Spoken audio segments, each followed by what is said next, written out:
Bismillahirrahmanirrahim. Assalamualaikum warahmatullahi wabarakatuh. Kaif halukum wa halukunna ya tullaba wa talibati la'alakunna fi khair. Taib, alhamdulillah wassalatu wassalamu ala rasulillah wa ala alihi wa ashabihi wa mawalah. Sebagaimana yang saya janjikan kemarin bahwa insyaallah dalam kesempatan kali ini materinya bentuk YouTube pribadi. Saya juga udah ngomong ke kalian, siapkan kuota unlimited YouTube kalian untuk menunjang pelajaran kali ini. Kali ini kita akan bahas terkait perang Ahzab atau perang Khandaq. Kenapa disebut Al-Ahzab? Al-Ahzab jam'un min hizb.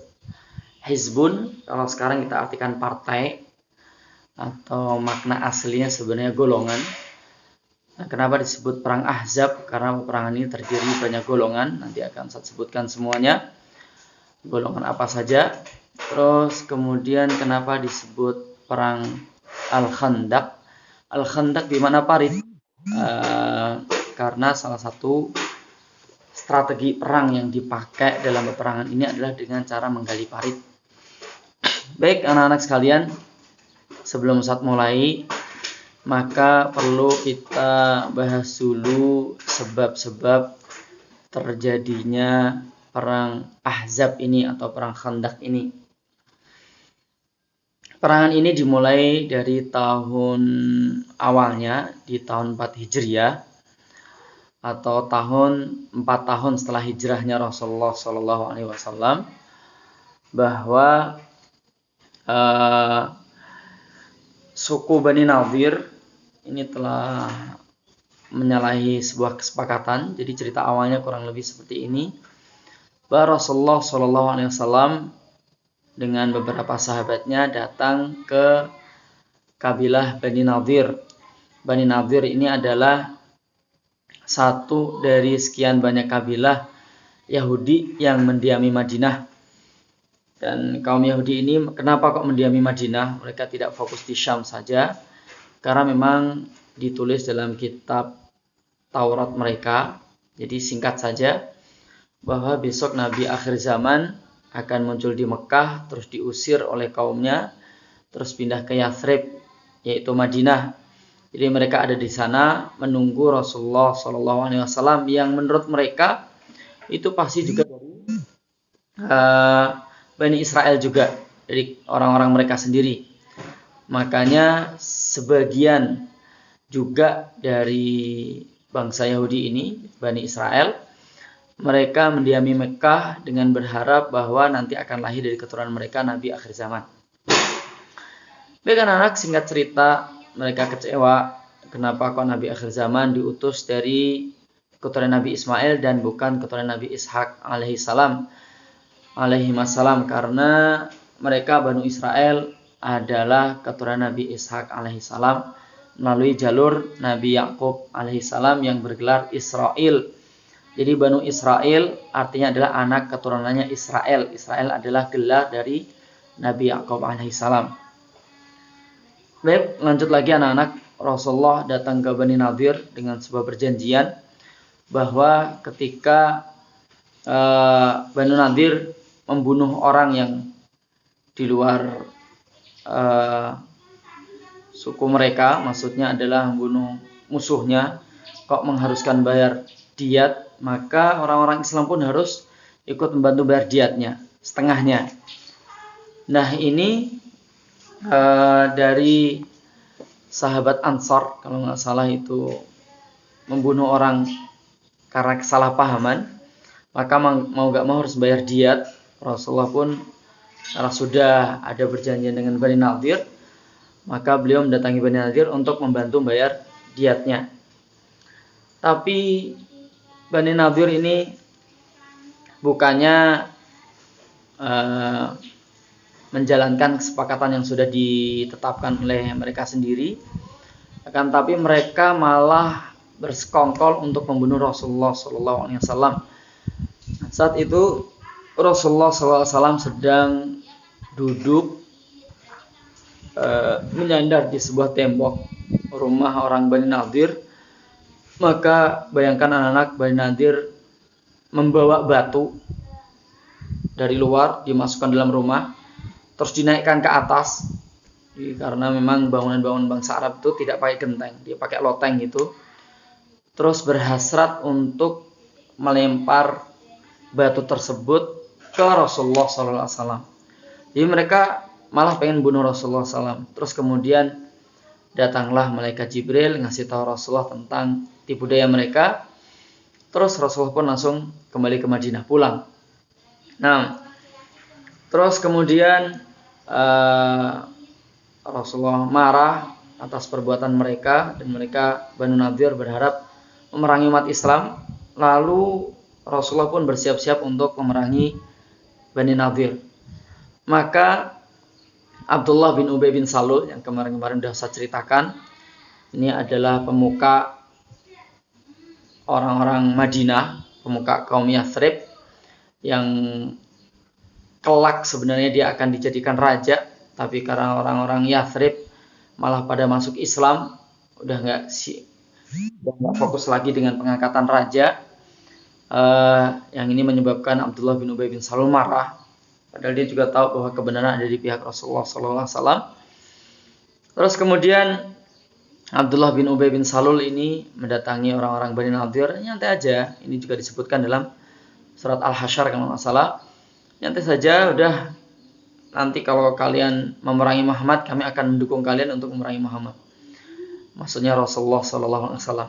Lalu orang-orang Bani Nadir pun pede, akhirnya menyiapkan diri untuk memerangi Rasulullah, dan jumlah personel mereka ada 1.500. Ini bukan jumlah yang sedikit, ditambah lagi nanti orang-orang munafik yang akan membantu mereka. Ternyata orang-orang munafik ini tidak membantu mereka, membiarkan orang-orang Yahudi berjibaku melawan Rasulullah sendiri. Itu Rasul dengan para sahabatnya langsung ngepung benteng Bani Nadir. Terus kemudian mereka melempari Rasulullah dari atas benteng dan para sahabatnya, ketapel raksasa, panah, dan lain sebagainya.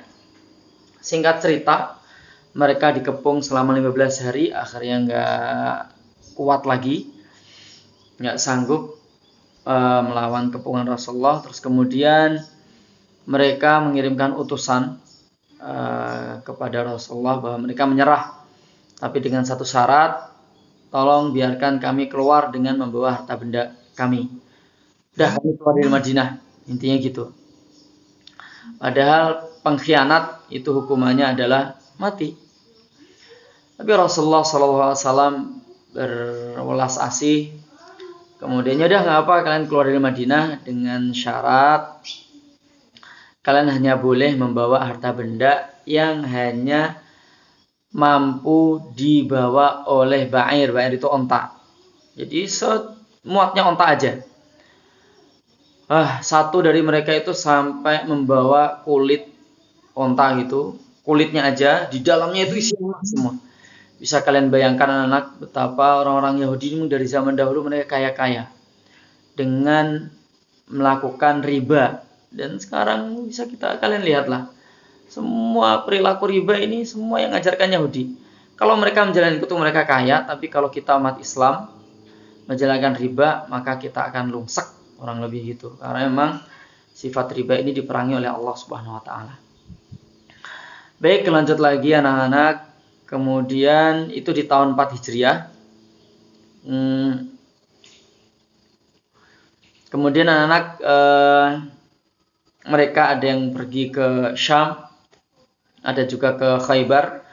Khaybar ini letaknya jauh dari Madinah, sekitar 10 mil kalau nggak salah, cukup jauh, atau bahkan lebih. Ini tempatnya kalau nggak salah sebelah barat daya Madinah. Nah, terus mereka ke Khaybar. Khaybar ini ternyata menyambut Bani Nadir yang datang ke mereka. Dan orang-orang Bani Nadir ketika keluar dari daerahnya, mereka juga membawa alat musik dengan bernyanyi-nyanyi. Maksudnya biar ketika pas mereka keluar tidak dicela oleh orang-orang Islam, diledeki. Nah, sambil nyanyi-nyanyi terus mereka mengatakan, kami ninggalkan kampung kami itu kan isinya kurma-kurma aja. Kurma di Khaybar juga banyak. Nah, kurang lebih itu ucapannya. Dan mereka masih gondok kepada Rasulullah SAW karena mereka terusir dari Madinah. Sekali lagi anak-anak, bahwa balasan pengkhianat itu dibunuh. Tapi Rasulullah SAW berwelas asih tidak membunuh mereka. Ya silakan keluar aja, diusir. Dan khianatnya ini luar biasa, pengen bunuh Rasulullah dan para sahabatnya. Nah, ini hanya diusir saja ini sudah sangat baik sekali. Terus kemudian orang-orang Bani Nadir yang masih yang terusir, yang masih tinggal di sekitar Madinah, yaitu di Khaybar, ini gondok pengen balas dendam. Maka terkumpullah 20 orang dari mereka yang gabungan antara orang-orang Bani Nadir dan orang-orang Khaybar, dan ketuanya adalah Huyai bin Akhtab, karena Huyai bin Akhtab ini adalah dedengkot Bani Nadir, pemimpinnya. Huyai bin Akhtab ini pokoknya nggak mau tahu, kita harus memberanguskan Muhammad dan para pengikutnya. Lalu anak-anak lanjut lagi, maka Huyai bin Akhtab dengan 20 orang ini datang ke kabilah-kabilah Arab, mereka datang ke Quraisy. Ayo kita habisin aja Muhammad. Dan perang Ahzab ini, ada yang kelupaan anak-anak, syiarnya adalah atau simbolnya adalah ucapan Huyai bin Akhtab, ji'nakum linasta'sila Muhammadan. Kami mendatangi kalian untuk mengubur Muhammad. Maksud dari ucapan ini apa? Kami mendatangi kalian untuk mengubur Muhammad dan pengikutnya dan harta-hartanya, sehingga tidak ada jejak Islam sama sekali. Biar Islam itu benar-benar hilang. Dan Islam kan masih terkonsentrasi di Madinah. Nggak seperti sekarang. Gimana orang-orang kafir memberanguskan Islam? Sulit, karena memang Islam sudah menyebar di mana-mana dan jumlahnya banyak. Saat itu hanya terfokus di Madinah saja. Maka orang kafir Quraisy pun menyambut gembira, dan mereka juga cukup kesulitan perniagaan mereka karena setiap mau pergi ke Syam itu harus melewati Madinah, dan ini menyulitkan mereka karena harus berhadapan dengan orang-orang Islam. Kemarin juga udah saya ceritakan terkait sebab perang Uhud, sebab perang Badar juga. Nah, lanjut lagi anak-anak, mereka pun mendatangi ke kabilah-kabilah bangsa Arab yang lain. Satu hal yang perlu kalian tahu, bangsa Arab itu punya sifat di antara sifat mulianya adalah mereka tidak mau mencampuri urusan orang lain. Nah, ini urusan orang-orang Quraisy dengan antar diri mereka sendiri, yaitu Rasulullah itu juga dari Quraisy kan, orang-orang muhajirin dari Quraisy, dan itu urusan mereka. Mana ribut-ribut biarin. Nanti siapa yang menang kita akan pro sama mereka. Nah, tapi Huyai bin Akhtab ini sangat cerdas ketika datang ke kabilah Ghatafan. Ghatafan ini kabilah yang sangat besar, lebih besar dari Quraisy. Diiming-imingi nanti kalau kalian ikut terus berhasil memberanguskan Muhammad dan pengikutnya, maka kalian mendapatkan kurma Khaybar selama setahun. Masya Allah, itu harta yang sangat banyak anak-anak. Karena memang bangsa Arab itu komoditi, salah satu komoditi utamanya adalah kurma. Mereka hidup dari itu. Mereka bisa bertahan hidup hanya dengan makan kurma dan air tok. Itu orang Arab. Mungkin kalau kita tinggal di sana mungkin juga bisa. Nah, jadi istilahnya bahan pokok utama lah.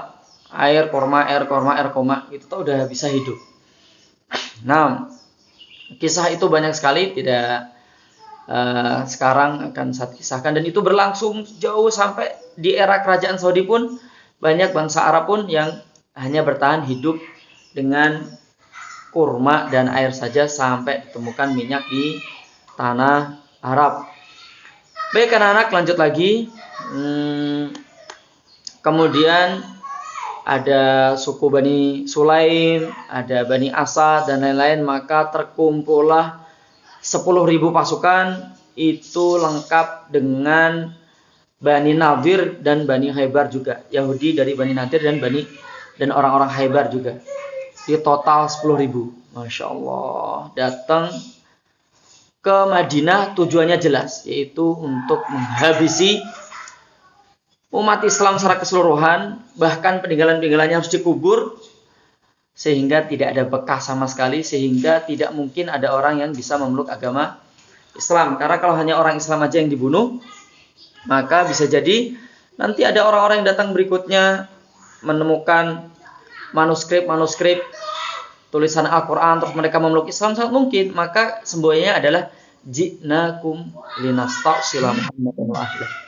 Jadi kami mendatangkan kalian untuk ngubur Muhammad dan pengikutnya beserta barang-barangnya semuanya, sehingga tidak ada jejak Islam sama sekali.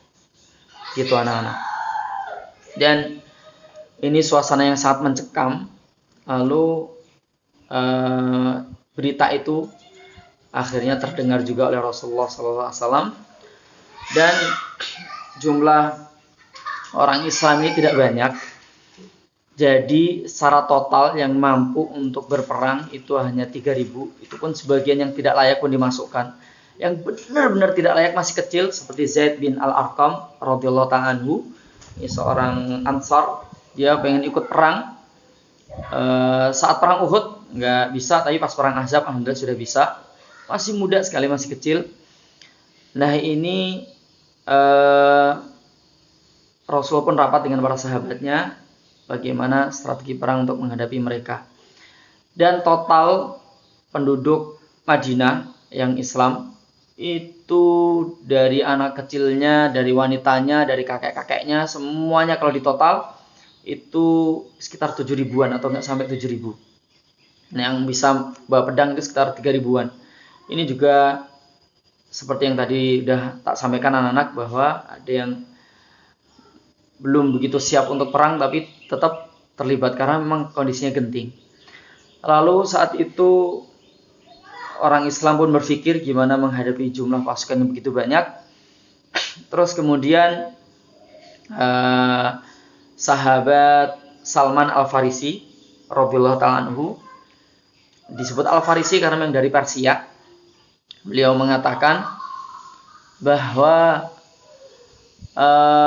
kami, nahnu al-Furs, kami orang-orang Persia, idza hajamuna qaumun la qibala lana, jika kami diserang oleh satu kaum yang kami enggak mungkin sanggup untuk melawannya, hafarna al-khandaq, kata Salman Al-Farisi, maka kami menggali parit. Anak-anak coba lihat gambar yang Ustaz kirimkan, perhatikan itu kondisi Madinah. Coba perhatikan petanya. Jadi Madinah itu dihimpit oleh 2 gunung, sebelahnya kebun yang lebat yang tidak bisa dilewati. Sulit sekali untuk melewati karena harus naik gunung, turun gunung, itu sulit sekali. Maka ada satu jalan pintu masuk ke wilayah Madinah, dan bagian belakang. Bagian belakang ini dihuni oleh Yahudi dari suku Bani Quraidah. Bani Quraidah nanti insya Allah akan ceritakan kalau waktunya cukup. Nah, yang bagian depan ini suku Bani Quraidah juga sudah sepakat dengan Rasulullah untuk saling melindungi. Jika ada pasukan yang menyerang, maka mereka siap membantu. Demikian juga kalau Bani Quraidah diserang oleh satu kaum, maka Rasulullah dan para sahabatnya juga siap membantu. Nah, jadi dari belakang ada Bani Quraidah menjaga kita, tapi mereka nanti khianatnya bagaimana nanti kalau waktunya cukup akan Ustaz kisahkan.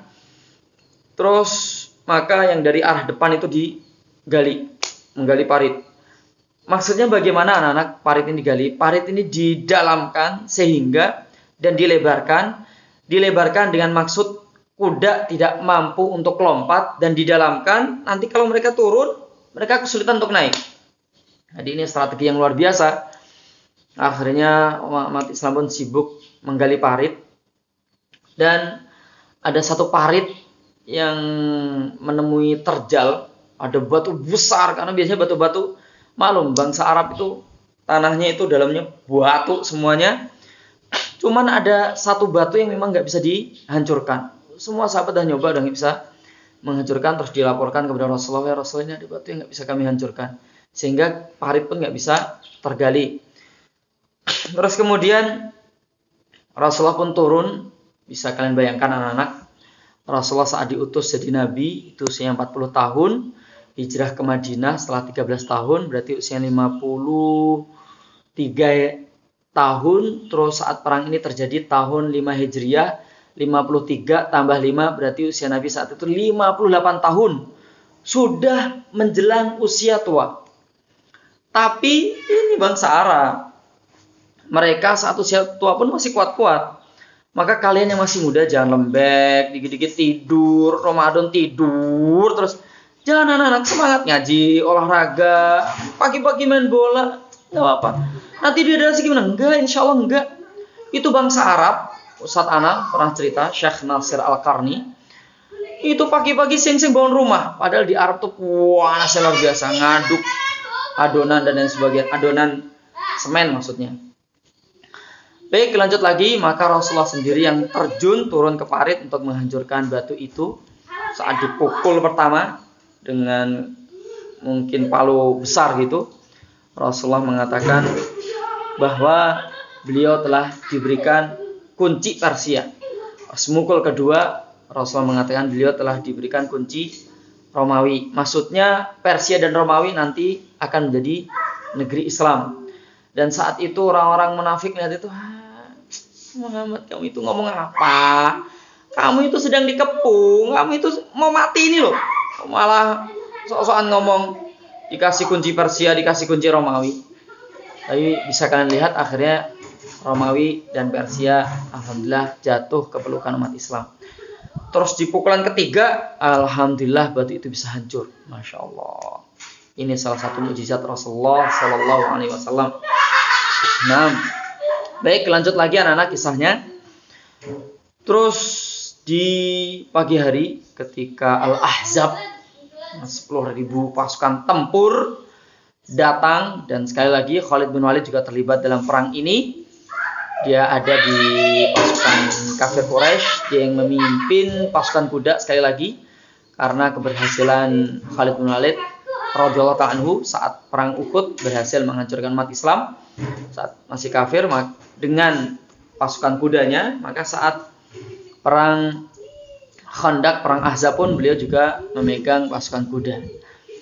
Tapi orang mukmin itu tidak mungkin jatuh di lubang yang sama dua kali. Maka saat itu Rasulullah SAW menyiapkan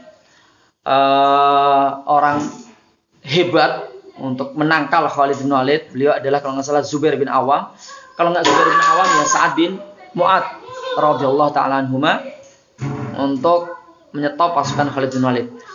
Maka saat pagi orang-orang Ahzab ini kebingungan, ini kok ada parit, ini apa ini? Karena memang di bangsa Arab mereka tidak mengenal strategi menggunakan parit dalam perang, itu nggak ada. Maka pas ngeliat itu mereka nggak antisipasi bawa tangga atau apa, bingung. Wah, ini gimana? Akhirnya mereka nggak bisa mendekat. Kalau mendekat ke parit dipanahi umat Islam dari jauh. Maka ketika mereka manah juga nggak nyampe, kurang lebih gitu. Jadi bingung sekali. Maka saat itu Ikrimah bin Abu Jahal radhiyallahu ta'ala anhu saat masih kafir, dia masih ingat bagaimana bapaknya mati di perang Badar. Maka dia dendam sekali, pokoknya harus berhasil nyebrang ke Madinah, nyebrang terus membunuh umat Islam. Maka cari parit yang dekat, yang ini yang jaraknya nggak terlalu lebar, nggak ada. Akhirnya dia pun terjun ke parit. Masya Allah. Lalu dipanah umat Islam dari jauh gitu. Terus ada budaknya, pembantunya yang sayang banget dengan Ikrimah, ikut terjun terus melindungi Ikrimah. Kemudian budak itu mati, terus Ikrimah akhirnya berhasil keluar dari parit dan berada di barisan tentara kaum kafir lagi. Terus kemudian benar-benar orang-orang kafir Quraisy stres saat itu, dan orang-orang Ghatfan dan sebagainya stres karena nggak bisa menghujani orang-orang Islam. Lalu bagaimana dengan Khalid? Khalid pun nyari parit yang rendah, dia mutar gitu anak-anak. Tapi selalu ditempel oleh Zubair bin Awam. Juga mutar sama Sa'ad bin Mu'ad kalau nggak salah. Abdullah bin Rawaha nanti cek sendiri anak-anak. Mutar terus.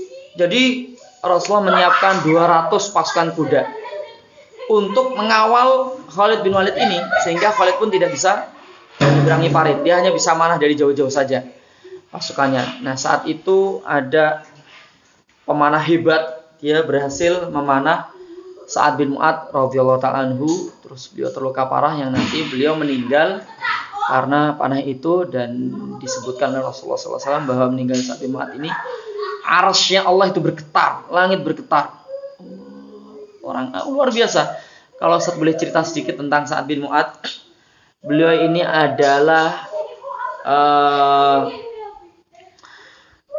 adalah pemimpinnya, sayyid tuannya kabilah Aus. Dan seluruh orang Aus masuk Islam di tangan Sa'ad bin Mu'ad. Kecuali satu orang akhirnya masuk Islam juga kalau nggak salah. Dan usianya masih sangat muda anak-anak. Masya Allah. Jadi ada orang-orang yang masih muda sangat disegani oleh kaumnya. Kalian juga bisa. Bahkan Ustaz dengar ada anak SMP sekarang kelas 2. SMP Islam Nurul Sunnah di kampungnya itu, dia ngajak orang-orang untuk ke masjid, ngajak pemuda situ dan lain sebagainya. Siapa namanya? Rahasia, nanya saja ke kepala sekolah SMP. Baik anak-anak, maka kalian berakhlaklah akhlak yang baik, akhlak seorang muslim dan sebagainya. Siapa tahu nanti orang-orang dewasa dan sebagainya malah cinta sama kalian, menjadikan kalian jadi pemimpin. Tapi bukan itu tujuannya. Sekali lagi, kita sebagai seorang muslim, tujuannya adalah kita nahnu du'ah. Kita ini adalah da'i, kita ini ada delegasi. Semua yang kita lakukan itu adalah perwujudan dari Islam. Maka jangan sampai kalian merendahkan Islam dengan akhlak yang buruk. Baik, lanjut lagi. Terus kemudian ada namanya Amr bin Abdi Wud kalau nggak salah, Al-Makhzumi, Al-Qurashi. Dia dari kabilah Makhzum. Kabilah Makhzum ini terkenal dengan kemampuan perangnya, adu ininya, pedangnya dan sebagainya. Dia disebut dengan Farisul Arab. Jadi paling jago main pedang setanah Arab. Dari Bani Makhzum ada Khalid bin Walid, ada Ikrimah bin Abu Jahal, ada Abu Jahalnya, ada Al-Walid bin Al-Mughirah dan sebagainya. Orang-orang hebat ini. Suku Makhzum. Tandingannya Bani Hashim. Bani Hashim yang lahir dari Bani Hashim ini adalah Rasulullah SAW. Lalu singkat cerita, Amr ini berhasil melompati parit. Terus dia dengan congkak ngomong, "Man yubarizuni, ayo, siapa yang berani tanding sama aku?" Dan akhlak orang Islam, akhlak bangsa Arab saat itu pada umumnya, ketika ada satu orang sendiri datang ke barisan lawan, kayaknya di Eropa juga sama anak-anak. Akhlak orang dulu, kalau orang sekarang mainnya keroyokan, satu dikeroyok. Enggak, ayo siapa yang berani? Coba saat itu kalau kita mau ngeroyok, rame-rame mati itu. Emangnya barisan, ayo, siapa yang berani? Ternyata Ali bin Abi Thalib meladeni. Kata dia, la ya ibnu akhi, enggak wahai anak saudaraku. Kata ibnu akhi, anak saudaraku, ini dalam budaya Arab, kalau kita manggil orang yang lebih kecil, yang usianya itu kok cocoknya jadi adik kita, maka kita sebut akhi aja, langsung nama. Kalau cocoknya pasnya dia itu anak kita, maka disebut ibnu akhi. Kalau cocoknya dia kok usianya seperti bapak kita, maka kita nyebutnya ya ammi. Tapi kalau cocoknya sebaya dengan kita, maka kita nyebutnya ya bena ammi, bukan akhi afan, ya bena ammi, wahai anak pamanku. Ini budaya mereka. Ya bena akhi, masih kecil, jangan kamu. Tapi sahabat yang lain gak berani. Siapa yang berani melawan Amr bin Abdi Wud? Kalau nggak salah namanya Abdi Wud. Amr bin Abdi Wud, pokoknya Amr Al-Makhzumi. Ternyata nggak ada yang berani anak-anak. Orang-orang Islam nggak ada yang berani. Yang berani hanya Ali saja. Akhirnya ya sudah, karena nggak ada lawan, akhirnya perang dengan Ali, adu pedang. Disebutkan oleh seorang pakar sejarah namanya Syekh Abdul Khalik Al-Qarni, guru Ustadz dulu itu waktu di Libya. Beliau mengatakan bahwa peperangan ini berlangsung sampai 1 jam. Main pedang. Anak-anak, ini pedang. Bukan gebuk-gebukan pakai tangan loh. Gebuk-gebukan pakai tangan sejam masih agak masuk akal ya. Walaupun gebuk-gebukan pakai tangan itu kadang 10 menit aja lawannya udah keok. Ini pedang. Kalau pedang itu kena menyayat sedikit badan itu kan keluar darah. Kemampuan badan itu melemah. Nah, karena darah dengan keluar. Ini bisa 1 jam. Berarti masing-masing nggak bisa melukai lawannya. Saking hebatnya. Sampai dikisahkan debu itu berhamburan sampai menutupi mereka. Hanya terlihat kilatan-kilatan pedang saja. Coba kita hidup di semasa itu. Kita akan melihat itu. Maka anak-anak di antara yang Ustadz sangat berharap nanti kalau insya Allah Allah takdirkan Ustadz masuk surga. Terus di sana kan kita diberi semua permohonan kita. Maka Ustadz akan minta kepada Allah Subhanahu Wa Taala untuk melihat rekaman itu lagi, pertandingan antara Ali bin Abi Thalib radhiyallahu anhu dan Amr bin Abdiwud Al-Makhzumi. Nah, betapa hebatnya. Baik, lanjut lagi anak-anak. Setelah 1 jam ternyata si Amr tersungkur. Biasa anak-anak kalau udah tersungkur, udah banyak darah, dalam budaya bangsa Arab juga itu biasanya, Eropa juga sama kayaknya, itu lawannya langsung dihabisi gitu. Biar tidak tersiksa karena kesakitan, biar langsung mati. Nah, ketika mau dihabisi oleh Ali bin Abi Thalib, ternyata si Amr ini meludahi muka Ali. Lalu saat itu pun Ali nggak jadi menghabisi dia, terus dibiarkan mati dengan sendirinya. Terus dia mengatakan, sungguh dia adalah orang terhebat. Kenapa demikian? Karena saat menjelang ajal, dia pengen Ali membunuh Amr ini dengan rasa geram penuh dendam. Maka diludahi. Jadi membunuhnya itu bukan membunuh karena sebuah pahlawan, tidak. Gondok gitu, tidak. Biar seperti itu, karena sudah terlahir gondok, maka Ali tertahan, tidak menjadi memenggal dia. Mati dengan sendirinya. Nah, itu gambaran perang Ahzab anak-anak. Insya Allah di pertemuan berikutnya Ustaz akan sampaikan bagaimana lanjutan kisahnya terkait perang Ahzab ini. Bagaimana berakhir, bagaimana campur tangan Allah Subhanahu Wa Taala dalam perang Ahzab, bagaimana turun para malaikat, terus bagaimana kabilah Bani Quraidah, kisahnya bagaimana, apakah akan menolong kita atau malah sebaliknya pengen bunuh kita, atau dia diam-diam aja, atau bagaimana. Insya Allah nanti akan Ustaz kisahkan bagaimana kisah dengan Huyai bin Akhtab, si penyulut api peperangan ini, nasibnya bagaimana, apakah dia akan dimuliakan atau bagaimana, insya Allah di pertemuan berikutnya. Gitu anak-anak ya. Saya tutup dulu dengan bacaan doa kafaratul majlis. Subhanakallahumma bihamdika asyhadu an la ilaha illa anta astaghfiruka wa atubu ilaik. Sebelum salam, sebutkan 5 poin saja yang bisa kalian ambil dari kisah permulaan perang Ahzab ini. Poin-poin yang kalian dapatin tadi nanti japri anak-anak ya, jangan di grup. Kalau di grup nanti jadi yang lain lihat yang lain, japri. Ini untuk nilai kalian nanti di akhir semester. Baik, saya kira cukup. Kita tutup dengan bacaan doa kafaratul majlis. Subhanakallahumma wabihamdika asyhadu an la ilaha illa anta astaghfiruka wa atubu ilaik. Enggak apa-apa kita baca 2 kali. Wassalamualaikum warahmatullahi wabarakatuh. Ila liqa anak-anak. Balighu salami ila abawaikum. Assalamualaikum warahmatullahi wabarakatuh.